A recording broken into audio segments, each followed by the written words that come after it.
La soirée, oui. Bah alors il y a une part, on va dire, toujours liée à la direction sportive. Faire le tour un petit peu des chambres, voir ce qui s'est passé avec les coureurs, voilà, faire le point avec les directeurs sportifs et autres.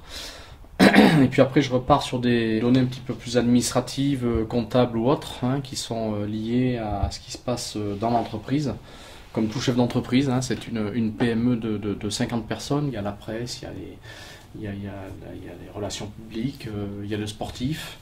Voilà, puis moi je chapeaute un petit peu tout ça. Et là, moi je travaille beaucoup déjà sur l'année prochaine, sur 2013, tant en termes de recrutement qu'en termes budgétaires. Donc voilà, je suis en train de construire l'équipe pour l'année prochaine.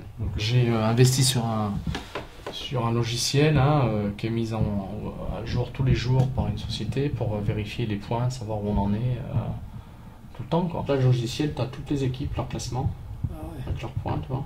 Tac, tac, tac. Donc on est 17e. On est 17, tu vois. Ben là, pour vous donner un exemple, depuis le départ du Tour, je me suis jamais couché avant 1h du matin. Pas parce que je suis à faire la fiesta ou aller boire des bières au bar, hein, parce que j'avais du travail à assumer. Hein, voilà. Bon, c'est un travail merveilleux, mais qui est très très prenant, hein, qui est usant, fatigant. Donc on doit se mettre à 100% pour son métier, parce qu'on a une équipe à faire vivre, on a des résultats, on est dans l'épreuve la plus importante du monde. On se doit d'être déjà à 100% sur l'équipe pour la faire fonctionner. Mais tout ne s'arrête pas là, il y a tout le futur de l'équipe. Et c'est un métier, je dis quelquefois, vampirisant. Un métier merveilleux mais vampirisant. Il y a de telles charges qu'il faut donner beaucoup, quoi. Et forcément, quand on donne beaucoup, c'est au détriment d'autres choses. Alors j'essaye de ne pas trop au détriment de la famille. J'ai 2 enfants en bas âge.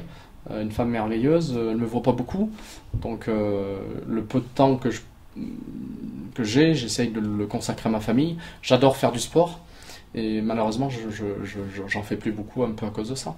C'est l'heure du rangement, faut se dépêcher, parce que sinon les véhicules vont partir sans nous.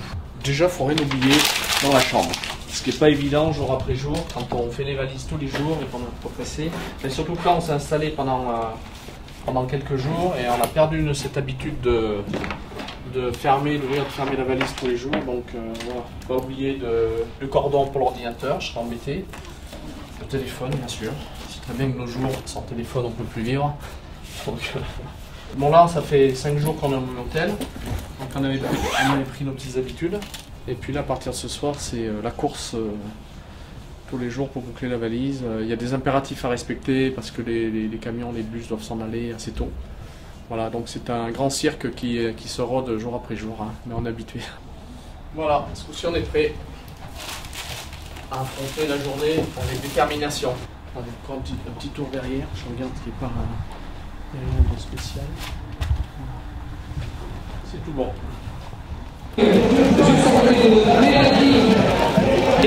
C'est toujours un moment traditionnel avant l'étape du Tour.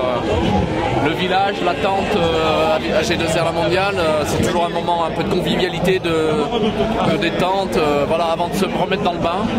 Les coureurs passent un bon moment aussi, là où ils peuvent prendre connaissance des nouvelles, des journaux, et puis après rapidement ils se remettent dans le bain, et puis nous aussi il faut retourner leur voiture et tout de suite être concentré sur le sujet. Ouais.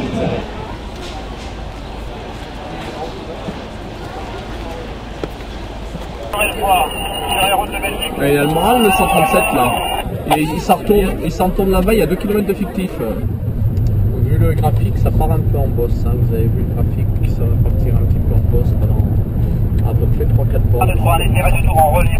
Aujourd'hui, tant que ça part un groupe de 10 qui s'en va, on bouge pas. Hein. Et Seb s'est bien battu, j'ai pu suivre ça. C'est sûr qu'il ne bénéficie pas de trains que certaines équipes de sprinteurs font. Donc il est un petit peu esselé. Voilà, donc il s'est bien battu, il a cherché à faire une place. Il était dans la route Pétaki à 300-400 mètres. Et voilà, c'est pas trop mal.